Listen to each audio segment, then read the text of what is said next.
என்ன பண்றீங்க ராம்ஜி? இன்னைக்கு மார்கழி ஒன்று இல்லை. ஆமா. அதுக்கு பெருமாளுக்கு பூ கட்டிட்டு இருக்கேன். ஓ, ஏன் கட்டின பூ போய் கடையில் கொஞ்சம் வாங்கி போட்டுறது? கட்டின பூட நாமளா கட்டிட்டு போனாதான் அதில் மனசுல இன்னொரு சந்தோஷம். பெருமாளை நினச்சிக்கிட்டே எப்படி பெருமாளுக்கு பூ தொடுக்குறீங்க? ஆமாம். சரி, உங்களுக்கு ஒரு தேவதை கதை சொல்லட்டுமா? சொல்லுங்க. அந்த காலத்தில் ஆ. ஒரு ஏழை விவசாயி இருந்தார். ம். அந்த வேலை விவசாயிக்கு ஒரு பெண் குழந்தை இருந்துச்சு. ஏதோ ஒரு காரணத்தினால அவங்க மனைவி உடல்நிலை சரியில்லாமல் இறந்துட்டாரு. சரி, இவரு பக்கத்தில் இருந்தவங்க சொந்தக்காரங்கள்லாம் என்ன சொன்னாங்கன்னா, நீ பெண் குழந்தைய வச்சுட்டு நீ மட்டும் எப்படி தனியாக கஷ்டப்பட போகிற, அதனால் இன்னொரு கல்யாணம் பண்ணிக்க. சரி, எல்லாரும் வற்புறுத்தல்னாலையும் இன்னொரு பெண்ணை பார்த்து திருமணம் செஞ்சுக்கிறாரு. அந்த பெண்ணும் அந்த குழந்தைய ஆரம்பத்தில் நல்லா தான் பார்த்துக்கிட்டு இருந்தாங்க. கொஞ்ச நாள் ஆயிடுச்சு. இந்த அம்மாவுக்கு மறுபடியும் ஒரு பெண் குழந்தை பிறந்துருச்சு. இந்த அம்மாவுக்கு பெண் குழந்தை பிறந்த உடனே என்ன பண்ணிட்டா, கொஞ்சம் கொஞ்சம் கொஞ்சமாக முதத்தாரத்து குழந்தைய வெறுக்க ஆரம்பிச்சிட்டா. வெறுக்க ஆரம்பிக்கிறது அப்படியே நாள் ஆக ஆக என்ன ஆயிடுச்சு, அந்த பெண்ணுக்கு கொடுமை செய்ய ஆரம்பிச்சிட்டா. இவர் எவ்வளவோ சொல்லி பார்த்தாரு, அந்த அம்மா கேட்கவே இல்லை. இப்படியே கொஞ்ச நாள் இப்படியே போய்கிட்டே இருக்கக்குள்ளே அவருக்கும் என்ன ஆயிடுச்சு, இந்த மன உளைச்சல்லையும் இதுலேயும் அவரும் நோய்வாய்ப்பட்டுட்டு இறந்துட்டாரு. சொத்தெல்லாம் இந்த அம்மாவுக்கு, இந்த காடு வயல்லாம் இருக்கும் இல்லையா, அதெல்லாம் இந்த அம்மாவே தான் பிள்ளைக்கே எல்லாத்தையும் கொடுக்கணும் அப்படின்னு ஒரு பேராசையில் இந்த மூத்த தாரத்து பெண்ணுக்கு ரொம்ப கொடுமைகள் பண்ண ஆரம்பிச்சிட்டா. நல்ல சாப்பாடு கொடுக்கறதில்ல, துணி கொடுக்கறதில்ல, எதை செஞ்சாலும் குத்தம் சொல்கிறது. வீட்டில் இருக்கிற எல்லா வேலையும் அந்த பெண்ணுக்கிட்டேயே வாங்க ஆரம்பித்தா. ஆனால் அந்த பொண்ணு ரொம்ப நல்ல பொண்ணு. எவ்வளோ கொடுமைப்படுத்தினாலும் என்ன பண்ணுனாக்க ஏற்றுக்கிட்டு சித்தி சொல்கிற வேலையை பூரா கேட்பா. எல்லா வேலையும் அந்த மூத்த பெண்ணு தான் செய்யணும். ஆனால் தான் பிள்ளைக்கு எந்த ஒரு வேலையும் செய்ய வைக்காமையே சுகபோகமாக வளர்த்தனா. அது நல்ல சோம்பேறியாக இருந்துச்சு. வேலை வெட்டியும் செய்யாது, எதுவும் செய்யாது. ஒரு நல்ல பழக்க வழக்கம் குணம் எதுவுமே இல்லை. தண்ணி ஒரு 2 கிலோமீட்டர் தள்ளி போய் தண்ணி எடுத்துகிட்டு வரணும். இந்த மூத்த பெண்ணை தான் அனுப்புவா. அப்படி போய் இந்த மூத்த பெண்ணை இப்படியே தண்ணி கொண்டாந்தாலும் அதுக்கு ஒரு நொடி நொடிப்பா. காட்டில் போய் விறகு கொண்டாடணும், துணியெல்லாம் துவைக்கணும், வேலை செய்யணும். 24 மணி அந்த தூங்குற கொஞ்சம் நேரம் விட்டுட்டா மற்ற நேரம் ஃபுல்லும் வேலையே வாங்கினா. தான் பிள்ளைக்கு வேலையே வைக்கலை. இப்படியே போணுச்சு. ஆனால் அந்த பெரிய பொண்ணு இவங்களையும் விட்டுட்டா நம்ம எங்கே போவோம் அப்படின்னு சொல்லிட்டு பொறுமையாகவே இருந்தா. ஒரு நாள் குளத்துக்கு தண்ணி எடுக்க போனான். இவ படுற கஷ்டத்தெல்லாம் ஒரு தேவதை பார்த்துக்கிட்டே இருந்துச்சு. சரி, இந்த பெண்ணுக்கு உதவி பண்ணணும் அப்படின்னு சொல்லிட்டு அந்த தேவதை எதிரில் ஒரு கிழிந்த ஆடைகள்லாம் போட்டுக்கிட்டு அந்த ஒரு பெண்ணு, வயசான பெண்ணு மாதிரி இந்த பெண்ணு தண்ணி எடுத்துகிட்டு வரக்குள்ள, தண்ணி கொஞ்சம் குடுமா, எனக்கு தாகமாக இருக்குது அப்படின்னு கேட்டாலாம். இந்த பெண் தான் நல்ல பெண்ணாச்சே. என்னங்க கொஞ்சம் தண்ணி கேட்குற, இந்தாம்மா நீ தாகம் தீர எல்லா தண்ணியுமே குடிங்கன்னு ஒரு குடம் தண்ணியை குடிக்க கொடுத்துட்டாலாம். அட, ஒரு குடம் தண்ணியும் கொடுத்துட்டு மறுபடியும் தண்ணி எடுக்க போனாலாம் பாரு, அந்த வயசான நம்ம அழகான தேவதையாக மாறினுச்சான். அப்போ தேவதையாக மாறிட்டு, இங்கே பாரு, உன் நல்ல குணத்துக்கு நீ நல்லா இருப்ப, இப்போ இருந்து நான் உனக்கு ஒரு வரம் தரேன். நீ பேசுனீனா உன் வாயிலிருந்து ஒரு வார்த்தை பேசினீன்னா மல்லிகைப்பூ வரும், 2வது வார்த்தை பேசினா தங்கம் வரும், 3வது வார்த்தை பேசினா வைரமாக கொட்டும் வாயிலிருந்து, அப்படியே முத்துக்களாக உதிரும் அப்படின்னு வரம் கொடுத்துட்டு தேவதை மறைஞ்சிருச்சு. இந்த பெண் அதை பற்றிலாம் கவலைப்படலை. மறுபடி போய் குளத்தில் ஒரு குடம் தண்ணி எடுத்துக்கிட்டு வீட்டுக்கு வரா. சித்திகாரி பார்த்துட்டு, என்னடி இன்ன வரைக்கும் செஞ்ச, வீட்டில் ஊரில் இருக்கிற பெண்களோட எல்லாம் கதை பேசிவிட்டு ஊரை சுற்றிவிட்டு அப்படியே மெதுவாக சேர்றியா அப்படின்னு திட்டினாலாம். இந்த பெண்ணை தாமதத்துக்கு மன்னிக்க வேண்டும் அம்மா அப்படின்னாலாம்.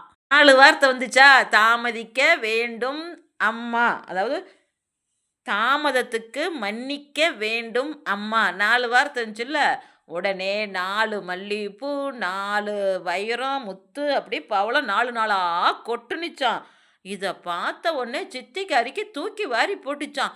என்னடா இவ பேசனா எல்லாம் பூவும் தங்கம் வைரமும் கொட்டுதே அப்படின்னு. என்னடி நடந்துச்சுங்கிறா. இந்த பெண்ணும் வெகுளி தானே, நடந்ததெல்லாம் ஒன்று விடாமல் அம்மா கிட்ட சொல்கிறாளாம். அம்மானா சித்திக்கிட்ட சொல்கிறா. உடனே இவளுக்கு என்ன வந்துச்சு, சந்தோஷப்படலை, பொறாமை வந்துருச்சு. ஐயையோ, இவளுக்கெல்லாம் இப்படி வந்துச்சே, நம்ம பிள்ளைக்கு அப்படின்னுட்டு அடுத்த நாள் வந்து என்ன பண்ணுறாளாம், தான் பிள்ளைய கூப்பிட்டு தண்ணி எடுக்க போ அப்படிங்கிறாளாம். அவள் தான் வேலையே செய்யாதவளாச்சே, அவள் எங்கேயாவது வேலை செய்வாளா? அடித்து அடித்து போடி போடி, உனக்கு அப்போ தான் தங்கம் வைரம் முத்து பவளமெல்லாம் வரும், தேவதை வருவா பரிசு கொடுப்பா, போ போன்னு சொல்கிறாளாம். அவள் வேண்டா வெறுப்பா அப்படியே கிளம்புறாளாம். குடமே பிடிக்க தெரியாதுல்ல, அது வெள்ளி குடத்தை கொடுக்குறாளாம். எப்படியே தான் மகளுக்கு வெள்ளி குடத்தை கொண்டு போய் கொடுத்து, வெள்ளி குடத்துல போய் தண்ணி மொண்டுக்கிட்டு வா, தேவதை வருவா, உனக்கு நிறையா பரிசு தருவா அப்படின்னாலாம். அவளுக்கு குடமும் தூக்க தெரியல, ஒன்றும் தூக்க தெரியல. போம்மான்னு திட்டிக்கிட்டே அந்த சோம்பேறி என்ன பண்ணுச்சான், குடத்தை எடுத்துக்கிட்டு போயிருக்கு. அப்பன்னு பார்த்துட்டு அன்னைக்கும் தேவதை வந்ததாம். தேவதை எப்படி தெரியுமா வந்துச்சா அன்னைக்கு, நல்லா பணக்கார பெண் போல், நல்ல இளவரசி போல் தேவதை வந்திருக்கிறாங்க. வந்துட்டு இவ தண்ணி எடுத்துகிட்டு வரக்குள்ள கொஞ்சம் தண்ணி கொடு, தாகமாக இருக்குதுன்னு கேட்டிருக்கிறாங்க. அதுக்கு இவ என்ன நினச்சிக்கிட்டா, அக்கா கிட்ட வந்தது ஏழை பெண், நம்ம கிட்ட வர்றது பெரிய பணக்காரியாக இருக்கிறா, நாம் ஏன் இவளுக்கு தண்ணி கொடுக்கணும், ஏன் நீ வசதியாக தான் இருக்கிற, போய் ஆள் வச்சு கூட தண்ணி முண்டுக்குவ, நான் ஏன் உனக்கு தண்ணி தருவேன் அப்படின்னு திட்டியிருக்கிறா. அப்போ தேவதை வந்து தேவதை மாதிரி தோன்றுனுச்சான். அப்போ தேவதை இந்த தங்கச்சிக்காரியை பார்த்து, உனக்கு நல்ல எண்ணம் இல்லை, நல்ல வார்த்தைகள் இல்லை, ஒரு பணிவு இல்லை, ஒரு இரக்க குணம் இல்லை, ஆனாலும் நான் உனக்கு ஒரு வரம் தரேன் அப்படின்னுச்சான். அப்படியே இவளுக்கு ஆஹா, நமக்கும் முத்து வைரம்லாம் கொட்டும்னு நினச்சாலாம். அப்போ நீ வாயை திறந்தீனா தவளை பாம்பு பல்லி பூரான் நீ எதை பேசினாலும் உனக்கு இதுதான் உன் வாயிலேருந்து இனிமேல் உதிரும் அப்படின்னு சொல்லிட்டு தேவதை மறைஞ்சி போயிருச்சான். அவள் வீட்டுக்கு வந்தாலாம். அவங்க அம்மா ஓடி வந்து, மகளே மகளே பேசு பேசு, நிறைய காசு கொட்டுட்டோம்னாலாம். அம்மா அம்மா நான் மோசம் போயிட்டம்மா நாளாம். அடாடா, தேலும் பாம்பும் பூரானுமா வருது. அம்மாவாகட்டும் பிள்ளையாகட்டும் யாராக தான் இருக்கட்டும், பாம்பு பள்ளி பூரானை பார்த்தா விடுவாங்களா?